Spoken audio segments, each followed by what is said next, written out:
Crypto market එකේ chart එකක් දිහා බලපුවම සමහර වෙලාවට හිතෙන්නෙම මේ මොන අවුල් ජාලාවක්ද කියලා නේද?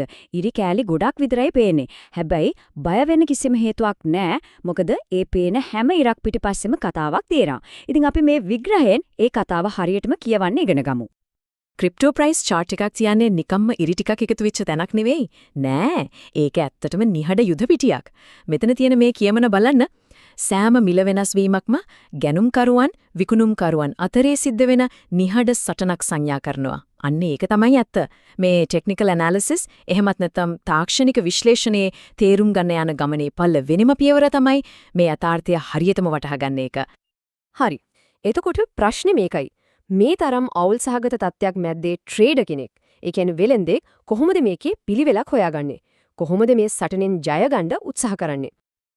ඕනම සටනක් තේරුම් ගන්න නම් ඉස්සෙල්ලා මේකේ භාෂාව දැනගන්නම ඕන.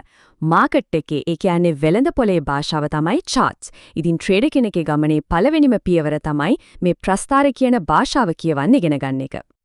හරි. දැන් බලන්න මේ වෙනස.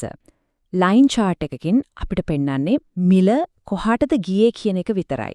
ඒක හරියට සිතියමක් වගේ. හැබැයි කැන්ඩල්ස්ටික් chart එකක්. ඒකෙන් කියන්නේ ඒ ගමන ගියේ කොහොමද කියන සම්පූර්ණ කතාවම. ඒ කියන්නේ අතරමඟ වෙච්ච හැම සටනකම හැම නැවතුමකම විස්තරේ. අන්න එතනින් තමයි මාකට් එකේ මනෝවිද්‍යාව ගැන ගැඹුරු අවබෝධයක් අපිට ලැබෙන්න පටන් ගන්නෙ. එතකොට මේ එක කැන්ඩල් එකකින් කියවෙන්නේ මොකක්ද? හිතන්න ඒක හරියට નિયમિત කාලයක් ඇතුළත බුල්ස්ලා ඒ කියන්නේ ගැනුම්කරුවන් සහ බෙයර්ස්ලා ඒ කියන්නේ විකුණුම්කරුවන් අතරේ වෙච්ච පොඩි සටනක සාරාංශයක් කියලා. හරිම සරලයි. කැන්ඩල් එක කොළ පාට නම් බුල්ස්ලා දිනුම්. ඒ කියන්නේ මිල පටන් ගත්තට වඩා උඩින් ඉවර වුණා. රතු පාට නම් බෙයර්ස්ලා දිනුම්. මිල පල්ලෙහායින් ඉවර වුණා. අර පාට කරපු කොටස බොඩි එකෙන් පෙන්වන්නේ සටනේ ප්‍රධාන සීමාව. උඩයි යටයි තියෙන ඉරි කෑලි වික්ස් වලින් පෙන්වන්නේ සටන කොයිතරම් දුරට අවිලි ගියාද කියන එක. හරි. එතකොට දැන් අපිට මාකට් එකේ භාෂාව, ඒ කියන්නේ කැන්ඩල්ස් කියවන්න පුරවන්. හැබැයි භාෂාව විතරක් දැනගත්තට මදි නේද? ඒක ගැඹුරින් විශ්ලේෂණය කරන්න අපිට මෙවලම්, ඒ කියන්නේ ටූල්ස් වගේක් ඕන වෙනවා. ඉතින් අපි දැන් බලමු සාර්ථක ට්‍රේඩර් කෙනෙක්ගේ ටූල් කිට් එකේ තියෙන මොන දේවල් මොනවද කියලා. ටෙක්නිකල් ඉන්ඩිකේටර්ස් එලිම නැත්නම් තාක්ෂණික දර්ශක කියන ලෝකය ඇත්තටම හරිම ලොකුයි. හැබැයි ඒ ඔක්කොම අපිට හරිම සරල ප්‍රධාන කාණ්ඩ තුනකට කඩන්න පුළුවන්. පළවෙනි එක ට්‍රෙන්ඩ් දර්ශක. මේවා අපිට කියන්නේ මිල යන්නේ කොයි පැත්තටද කියන එක. දෙවෙනි එක මොමන්ටම් දර්ශක. මේවයින් අහන්නේ මී යන ගමනේ වේගය සහ ශක්තිය කොහොමද කියන එක. අන්තිම එක වොලියුම් දර්ශක. මේවා අපෙන් අහන්නේ මේ මිල ගමන පිටිපස්සේ කොච්චර විශ්වාසයක් තියනවද කියන ප්‍රශ්නෙට උත්තරය. Simple Moving Average නැත්නම් SMA. හිතන්න මේක හරියට කැලෑවක් මැදින් යන පැහැදිලි පාරක් වගේ කියලා. chart එකේ තියෙන එදිනදා සිද්ධ වෙන පොඩි මිල වෙනස් වීම. ඒ කියන්නේ අර noise එක. ඒක තමයි කැලෑව. SMA එකෙන් කරන්නේ අර කැලෑව අයින් කරලා මාකට් එක ඇත්තටම යන්නේ කොයි දිශාවටද කියන පැහැදිලි පාර අපිට පෙන්වන එක. කෙටියෙන්ම කිව්වොත් ලොකු චිත්‍රය දකින්න උදව් කරනවා. ඊළඟට Relative Strength Index. එහෙමත් නැත්නම් RSI. මේක මොමන්ටම් දර්ශකයක්. හිතන්න මේක මාකට් එකේ ස්පීඩ් එක මනින මීටරයක් වගේ කියලා. මේකෙන් අපිට කියන්නේ වත්කමක් ඕවර්බෝට්. ඒ කියන්නේ ඕනෙවට වඩා මිනිස්සු අරගෙන දැන් මිල වැඩි කියන තත්වෙට අගය 70ට වැඩි නම් ඇවිල්ලාද එහෙමත් නැත්නම් ඕවර්සෝල්ඩ්. ඒ කියන්නේ ඕනෙවට වඩා විකුණලා දැන් මිල අඩුයි කියන තත්වෙට අගය 30ට අඩුයි නම් ඇවිල්ලාද කියලා. සරලවම යන ගමන දැන් මහන්සි වෙලා ආපහු හැරෙන්න ළඟද කියලා ඉඟියක් දෙනවා. අන්තිමට ට්‍රේඩිං වොලියුම්. මේකට කියන්නේ මාකට් එකේ හද ගැස්ම කියලා. ඒකෙන් මනින්නේ මිල ගමනක් පිටිපස්සේ කොච්චර ශක්තියක් කොච්චර සහභාගීත්වයක් තියෙනවද කියන එක. හරියට රොකට් එකට ඕන ඉන්ධන වගේ. උදාහරණයක් විදිහට මිලක් වැදගත් මට්ටමක් කඩාගෙන උඩට යනවා. ඒ කියන්නේ බ්‍රේක් අවුට් එකක් වෙනවා. අනේ වෙලාවේ ලොකු වොලියුම් එකක් තියෙනවා නම් ඒ කියන්නේ ඒ ගමනට ලොකු ඉන්ධන ප්‍රමාණයක් තියෙනවා. ඒ නිසා ඒ ගමන ගොඩක් දුරට විශ්වාස කරන්න පුළුවන්. හරි. දැන් අපේ ටූල් කිට් එකේ මෙවලම් තියෙනවා. හැබැයි නිකම්ම මෙවලම් තිබ්බට වැඩක් නෑනේ.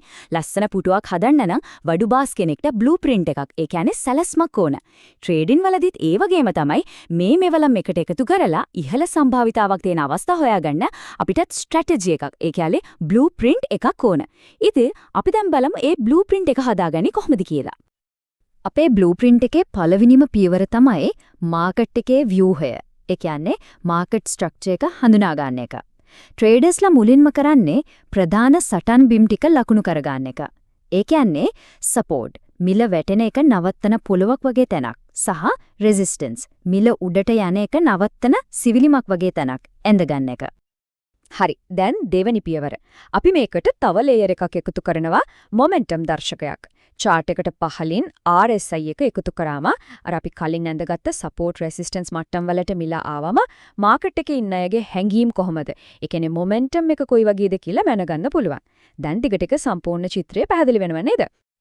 දැන් තමයි වැදගත්ම පියවර එන්නේ. ඒ තමයි කොන්ෆ්ලුවන්ස් හොයාගන්න එක. සරලවම හිව්වොත් කොන්ෆ්ලුවන්ස් කියන්නේ ස්වාධීන දර්ශක කිහිපයක්ම එකම වෙලාවක එකම කතාව කියන එක. අපි දැන් MACD වගේ තවත් දර්ශකයක් එකතු කරලා බලනවා. එතකොට අපේ support/resistance මට්ටම RSI එක MACD එක මේ හැමදේම එකම වෙලාවේ මිලදී ගන්න හරි විකුණන්න හරි කියලා එකම සිග්නල් එකක් දෙනවනම් අන්න ඒක තමයි කොන්ෆ්ලුවන්ස්. ශක්තිමත්ම ට්‍රේඩින් අවස්ථා හැදෙන්නේ මෙන්න මේ වගේ තැන්වල. ඉතින් මේ හැම දෙයකින්ම තේරුම් ගන්න ඕන වැදගත්ම දේ තමයි මේක. මේ කියමන කියනා වගේ ට්‍රේඩින් කියන්නේ අනාවකීය කියන එකට වඩා මොමන්ටම් එක, ලොකු ට්‍රෙන්ඩ් එක සහ තමන්ගේ වාසියක එකට පෙළ ගැහෙන එක. මතක තියාගන්න ටෙක්නිකල් ඇනලිසිස් කියන්නේ අනාගතය පෙන්වන මැජික් බෝලයක් නෙවෙයි. ඒක හරියට කාලගුණ අනාවකයක් වගේ වෙන්න වැඩි ඉඩක් තියෙනදී ඒ කියන්නේ සම්භාවිතාවයක අපිව ගලපන එක. හරි. අපි දැන් chart කියවන්න, මෙවලම් පාවිච්චි කරන්න, ස්ට්‍රැටජි එකක් හදාගන්නත් ඉගෙන ගත්තා. හැබැයි දැන් තමයි නියම සටන පටන් ගන්නෙ. ඒ තමයි අවසාන අභියෝගය. The final boss. තමන්ගේම මනස එක්ක කරන සටන. ලෝකේ හොඳම ස්ට්‍රැටජි එක තිබුණත් හරි මානසිකත්වයක් නැත්නම් කිසිම වැඩක් නැහැ. ගොඩක් ට්‍රේඩර්ස්ලා අමාරුවේ වැටෙන මානසික උගුල් කිහිපයක් තියෙනවා. එකක් තමයි රිවෙන්ජ් ට්‍රේඩින්. ඒ කියන්නේ ලොස් එකක් වුණාම මාකට් එකෙන් පලිගන්න වගේ ආයෙ ට්‍රේඩ් කරන එක. අනික ඕවර් ට්‍රේඩින්. ඕනවට වඩා ට්‍රේඩ් කරලා අවධානයේ සල්ලියයි දෙකම නැති කරගන්න එක. ඊළඟට ඉමෝෂනල් ට්‍රේඩින්. අයියෝ බයයි කියලා විකුණන එකයි, හම්මේ තව ඕන කියලා කෑදරකමට ගන්න එකයි. අන්තිමට මුරණ්ඩුකම. මාකට් එක වෙනස් වෙලත් Tamanගේ පරණ ස්ට්‍රැටජි එකේම එල්ලීගෙන ඉන්න එක. මේවා තමයි නියම හතුරු. මේක හොඳට මතක තියාගන්න ඕනේ දෙයක්. ටෙක්නිකල් ඇනාලිසිස් කියන්නේ සල්ලි හම්බ වෙනවා කියලා දෙන ගැරන්ටි එකක් නෙවෙයි. නෑ. ඒක අවදානමේ කළමනාකරණය කරගන්න තියෙන ටූල් එකක් විතරයි. ඒ කියන්නේ මේ අවිනිශ්චිත මාකට් එකේ අපිට වෙන්න පුළුවන් පාඩුව පුළුවන් තරම් අඩු කරගන්න උදව් කරන එක තමයි ඒකේ ප්‍රධානම කාර්යය. එහෙනම් ඇත්තම සාර්ථකත්වයේ තියෙන්නේ කොතනද? ඒක තියෙන්නේ තැන් තුනක් එකට හමු වෙන තැන.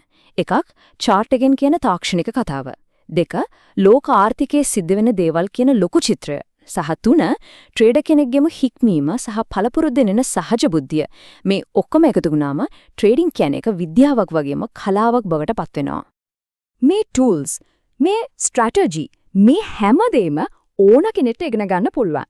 හැබැයි ප්‍රශ්නේ තියෙන්නේ තමන්දිව මනස ප්‍රගුණ කරන්න පුළුවන්ද? අන්න ඒක තමයි මේ ගමනේ තියෙන ඇත්තම අභියෝගය.